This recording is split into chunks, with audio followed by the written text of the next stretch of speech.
మరికొన్ని రోజుల్లో ఏపీలో ఎన్నికలు జరగనుండటంతో అన్ని పార్టీలు ముమ్మరంగా ప్రచారం చేస్తున్నాయి. ఇందులో భాగంగా శ్రీ సత్యసాయి జిల్లా రోళ్ల మండలంలోని పలు పంచాయతీల్లో మాజీ ఎమ్మెల్సీ గుండుమల తిప్పేస్వామితో కలిసి కూటమి ఎమ్మెల్యే అభ్యర్థి ఎంఎస్ రాజు ప్రచారం నిర్వహించారు. గ్రామాల్లో మహిళలు కూటమి అభ్యర్థికి హారతులతో, యువకులు గజమాలలతో ఘన స్వాగతం పలికారు. తనపై 52 కేసులు ఉన్నాయని, ప్రజల కోసం పోరాడితే జగన్ ప్రభుత్వం కక్షగట్టి తనపై అన్యాయంగా కేసులు పెట్టారని ఆయన ఆరోపించారు.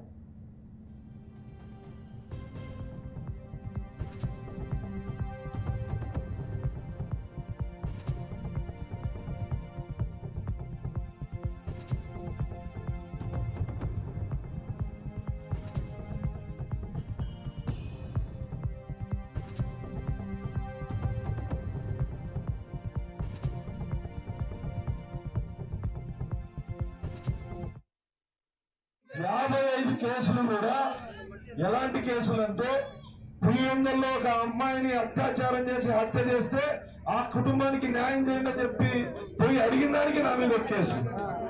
వైసీపీ ఎమ్మెల్సీ ఒక దళిత యువకుడిని కొట్టి చంపి ఇంటికి పార్సల్ చేసి పంపిస్తే వాడిని అరెస్ట్ చేయండి అని చెప్పేసి ధర్నా చేస్తే నా మీద కేసు. ఇలాగా జగన్మోహన్ రెడ్డి దుర్మార్గమైనటువంటి పాలనలో ఎక్కడైతే దాడులు, హత్యలు, అత్యాచారాలు జరిగాయో అక్కడంతా నేను పోరాటం చేశాను. ఈ పోరాటం చేసినందుకు జగన్మోహన్ రెడ్డి పెట్టినటువంటి కేసులు నా మీద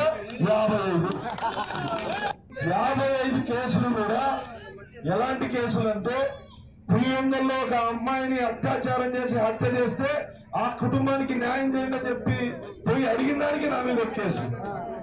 వైసీపీ ఎమ్మెల్సీ ఒక దళిత యువకుడిని కొట్టి చంపి ఇంటికి పార్సల్ చేసి పంపిస్తే వాడిని అరెస్ట్ చేయండి అని చెప్పేసి ధర్నా చేస్తే నా మీద కేసు.